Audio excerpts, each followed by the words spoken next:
지난 7월 독일 전역이 40도가 넘는 폭염으로 마비되었습니다. 철로가 녹고 공항이 멈춰섰죠. 그런데 똑같은 시기 한국은 32도의 날씨에도 사람들이 거리를 활보하며 일상을 즐기고 있었습니다.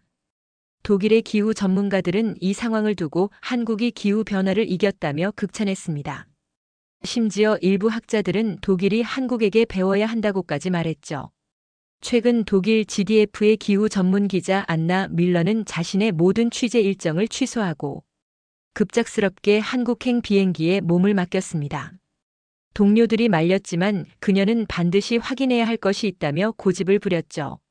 그런데 한국에 도착한 그녀가 보인 행동은 더욱 충격적이었습니다. 공항에서 내리자마자 카메라를 켜고 여기는 천국입니다라고 외쳤거든요. 냉철한 기후 전문가가 갑자기 무슨 일이 있었을까요? 그녀가 한국에서 목격한 것은 무엇이었을까요? 왜 독일 전역이 그녀의 보고서 한편으로 뒤바뀌게 되었을까요? 제가 준비한 충격적인 내용을 지금 바로 공개합니다. 오늘의 이야기 시작하기 전에 구독과 좋아요 버튼을 꼭 눌러주시면 영상 제작에 큰 힘이 됩니다. 최근 독일은 사상 최악의 폭염에 무너졌습니다. 베를린 중심부 철도는 고열로 녹아내렸고 공항 활주로는 마비됐습니다. 병원은 고열 환자로 넘쳐났고 도시 전체가 숨을 쉴 수 없는 열기로 뒤덮였습니다. 그런데 독일의 이 혼란과는 반대로 같은 시각에 한국 서울에서는 시민들이 반팔 차림으로 조깅을 하고 야외 테라스에서 점심을 즐기며 일상을 이어가고 있다는 뉴스 보도에 독일 전역은 충격에 빠졌습니다. GDF 기후 전문 기자는 모든 취재 계획을 전면 수정한 뒤 곧장 한국으로 향했는데요. 한국에서 확인한 것은 한국이 폭염을 참는 문제가 아닌 극복할 수 있는 시스템 문제로 전환했다는 충격적인 현실이었습니다. 이 모든 과정을 직접 경험한 GDF 담당 기자는 이것은 단순한 냉방 기술이 아닌 생존을 위한 도시 설계이자 정책의 우선순위 문제였고 기후 변화에 맞서는 가장 실용적인 해답일 수 있다는 것을 알게 됐습니다. 한 나라가 어떻게 여름을 통제했는지 그리고 왜 전 세계가 그 해법을 주목하게 되었는지 그 놀라운 진실을 지금 바로 함께 만나보시죠. 안녕하세요. 저는 안나 밀러 GDF 뉴스에서 기후 전문 기자로 일하고 있습니다. 2024년 7월 19일 저는 베를린 테겔 공항에 있었습니다. 제 인생에서 가장 뜨거운 날이었죠. 당시 공항 내부의 온도는 섭씨 41.2도에 달했습니다. 상상조차 어려울 만큼 뜨거웠습니다. 셔츠는 땀으로 흠뻑 젖었고 숨 쉬는 것조차 버거웠습니다. 공기는 무겁고 숨이 턱 막혀 마치 물속에서 호흡하는 듯한 느낌이 들었습니다. 주변 사람들 역시 지쳐 있었습니다. 일부는 어지러움을 호소하며 바닥에 주저앉기도 했고 모두가 무기력하게 더위를 견디고 있었습니다. 원래 제 일정은 이탈리아, 그리스, 포르투갈 등 남유럽 국가들을 방문해 그곳 사람들이 극심한 더위를 어떻게 견디는지를 취재하는 것이었습니다. 하지만 모든 계획은 갑작스럽게 틀어졌습니다. 뉴스를 확인하려 휴대전화를 꺼낸 순간 믿기 힘든 소식이 전해졌습니다. 하우프트반호프역 철로가 고온으로 인해 녹아버렸다는 겁니다. 모든 기차 운행이 중단됐고 쾰른 공항의 활주로는 지나치게 뜨거워져 비행기 이착륙이 불가능한 상태가 되었죠. 그때 휴대폰에서 알림이 울렸습니다. 서울에서 일하는 친구가 짧은 영상 메시지를 보내왔습니다. 한국은 지금 천국이야. 영상을 보는 순간 눈을 의심했습니다. 서울의 사람들은 반팔 옷을 입고 거리를 걷고 있었고 표정은 여유롭고 밝았습니다. 어떤 이들은 차가운 커피를 마시고 있었고 또 어떤 이들은 공원에서 조깅을 즐기고 있었죠. 베를린은 녹아내리고 있는데 왜 서울은 평온한 걸까요? 기자로서 본능적으로 의문이 생기기 시작했습니다. 결국 저는 결정을 내렸습니다. 마드리드행 항공편을 취소하고 대신 서울행 비행기 티켓을 구입했습니다. 비행기에서 내린 직후 가장 먼저 느낀 건 공기의 차이였습니다. 숨쉬기가 편안했고 살 수 있는 온도라는 말이 자연스럽게 떠올랐습니다. 공항 직원에 따르면 외부 온도는 섭씨 32도였습니다. 베를린에서 이 정도 기온은 재난 수준입니다. 더 놀라웠던 건 공항 내부였습니다. 에어컨이 강력하게 가동되고 있었고 마치 거대한 냉장 공간에 들어온 듯한 느낌이 들었습니다. 공항의 모든 공간, 심지어 화장실까지도 일정하고 시원한 온도가 유지되고 있었죠.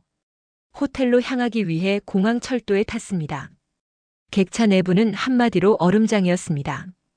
베를린의 여름철 대중교통은 통풍도 부족하고 내부는 사우나처럼 달아오르기 마련입니다. 하지만 한국의 기차는 냉기가 골고루 퍼져 있었고 숨쉬기가 무척 편안했습니다. 열차 안에서 한국인 승객에게 물었습니다. 버스와 지하철도 모두 에어컨이 나옵니까? 그는 의외라는 표정으로 대답했습니다. 당연하죠. 버스, 지하철, 택시 전부 에어컨 나와요. 안 나오면 아무도 안 탈걸요.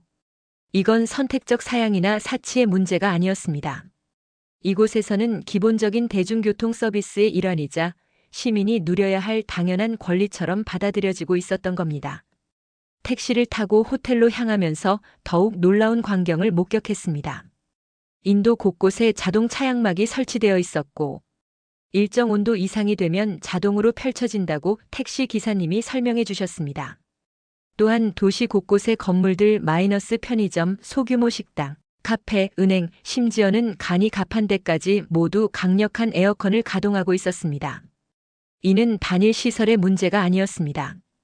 도시 전반이 유기적으로 연결된 냉방 시스템의 일부였고 어느 장소에서든 시원하고 안전한 공간으로 이동할 수 있었습니다. 다음 날 아침 저는 서울시청을 찾았습니다. 그곳에서 박정우 과장을 만났습니다. 그는 서울시 기후대응팀에서 근무 중이었습니다. 박 과장이 설명한 첫 번째 내용은 무더위 쉼터였습니다. 서울 시내에만 1,200곳이 넘는 무더위 쉼터가 운영 중이며 누구든지 더위를 피할 수 있도록 무료로 개방되어 있습니다. 이 쉼터는 경로당, 주민센터, 도서관, 은행, 대형마트 등 다양한 장소에 마련되어 있습니다. 모든 쉼터에 강력한 에어컨이 설치되어 있으며 일부 장소에서는 냉수를 제공하고 혈압을 측정해 건강 상태까지 확인해주는 곳도 있다고 했습니다. 무엇보다 이 쉼터는 폭염특보가 내려졌을 때만 운영되는 것이 아니라 여름 내내 매일 운영된다는 점이 인상 깊었습니다. 박 과장은 이어서 흥미로운 정책을 하나 더 소개했습니다. 서울시는 하루 3차례 주요 도로에 물을 뿌리는 특수 차량을 운행하고 있습니다. 이 차량은 지면 온도를 낮추기 위해 도로 전체에 물을 분사하며 도심의 열섬 현상을 줄이는 역할을 합니다. 베를린에서는 상상도 하기 어려운 방식이었습니다. 거기선 도로가 위험할 정도로 뜨거워져도 별다른 대응이 없는 것이 현실이니까요. 박 과장은 중요한 배경을 설명해 주었습니다. 1994년 서울에서 심각한 폭염으로 인해 수많은 인명피해가 발생한 일이 있었습니다. 그 이후 한국 사회는 에어컨을 사치가 아니라 생존을 위한 필수 설비로 인식하게 되었고, 이 기준에 따라 도시 정책도 근본적으로 바뀌었습니다. 저는 한국에너지경제연구원의 최영민 박사님을 찾았습니다. 박사님은 3가지 핵심 요인을 설명해 주셨습니다. 첫째, 기술 혁신. 한국 기업들이 인버터 기술을 활용한 고효율 에어컨을 개발했습니다. 이 기술은 기존 모델에 비해 전력 소비를 40% 이상 줄일 수 있어 냉방은 더 강력하면서도 전기요금 부담은 크게 낮췄습니다. 둘째, 에너지 공급 구조 개선. 한국은 원자력 발전을 확대하고 태양광, 풍력 같은 재생에너지 비중을 높이며 안정적인 전력 공급 체계를 구축했습니다. 생산 단가가 낮아지면 소비자 요금도 낮출 수 있다는 원리였죠. 셋째, 요금 체계 개혁. 한국 정부는 여름철 취약계층을 위한 지원 프로그램을 운영해 요금 부담을 낮췄습니다. 소득이 낮은 가구에는 직접적인 요금 보조도 제공했습니다. 강남구의 한 아파트에서 만난 오지영 씨 30세 직장인의 집에는 총 5대의 에어컨이 설치되어 있었습니다. 거실과 각 방 그리고 부엌까지 모든 공간이 개별 냉방이 가능했습니다. 여름철 전기요금이 무섭지 않아요. 정부의 지원 정책과 고효율 시스템 덕분에 전 가구 냉방을 유지하면서도 요금 부담이 크지 않거든요. 건물 자체도 냉방 효율을 고려해 설계되어 있었습니다. 3중 유리창으로 냉기를 외부로 새지 않도록 하고 고성능 단열재로 외부 열기가 실내로 유입되지 않도록 설계된 것입니다. 지하철에서 만난 한 여성은 이렇게 말했습니다. 대중교통에 에어컨이 없으면 사람들 병나요. 심하면 죽을 수도 있고요. 정부가 그런 걸 그냥 둘 리 없어요. 한국 사회의 기본 전제가 다르다는 걸 실감했습니다.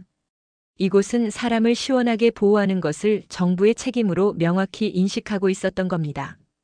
시민 각자가 스스로 감당해야 할 몫이 아니었습니다.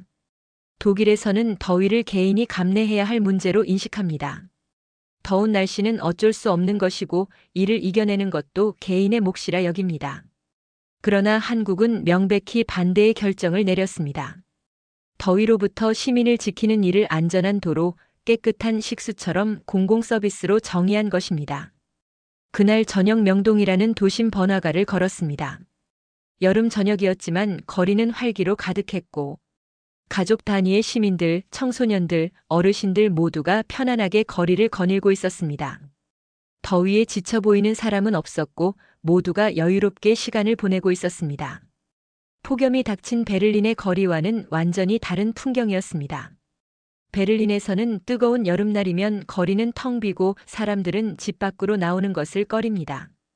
아이들은 실외에서 놀지 못하고 노년층은 심각한 건강 위협에 놓이게 됩니다.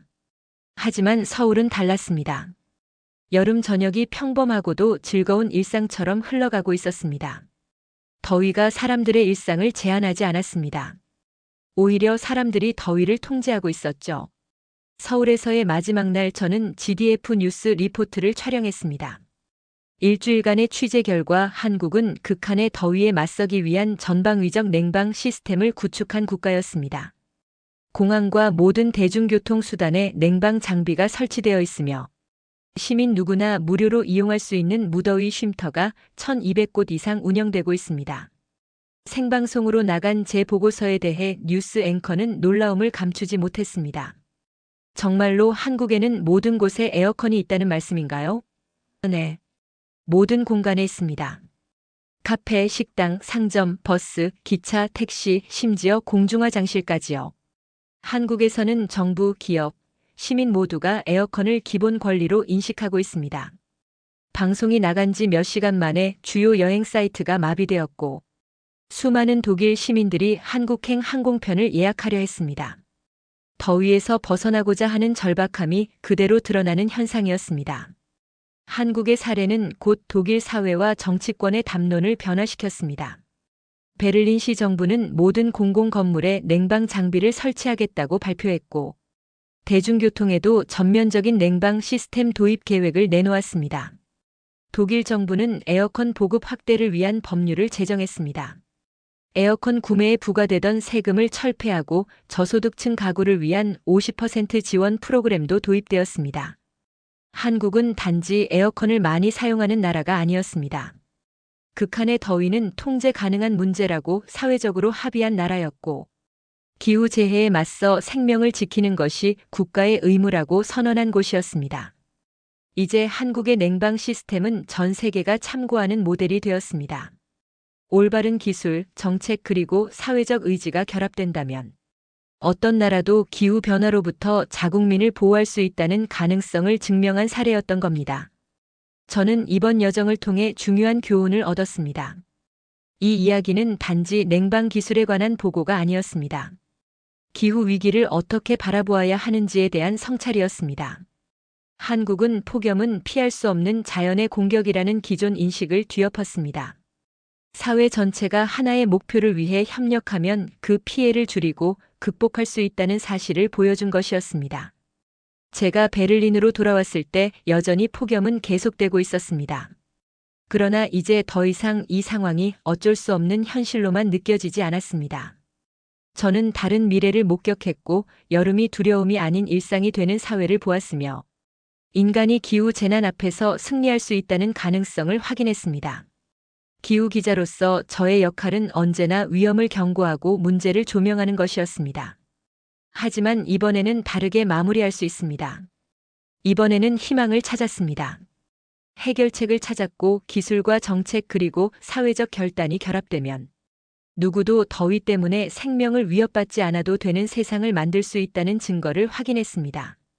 한국은 저에게 인생에서 가장 중요한 기사를 선물했습니다. 기후변화가 절망의 시작이 아니라 더 나은 세상을 위한 출발점이 될 수 있다는 것을 보여준 것입니다. 한국의 냉방혁명은 단순한 기술의 승리가 아니었습니다. 이것은 사람이 더위 때문에 죽어서는 안 된다는 한 사회의 확고한 신념이 만들어낸 기적이었죠. 1994년 그 뜨거운 여름 수많은 생명을 앗아간 폭염을 겪은 후 한국은 결심했습니다. 다시는 이런 비극을 반복하지 않겠다고 말이죠. 그리고 30년이 지난 지금 한국은 그 약속을 지켰습니다. 독일 기자 안나 밀러가 한국에서 목격한 것은 미래였습니다.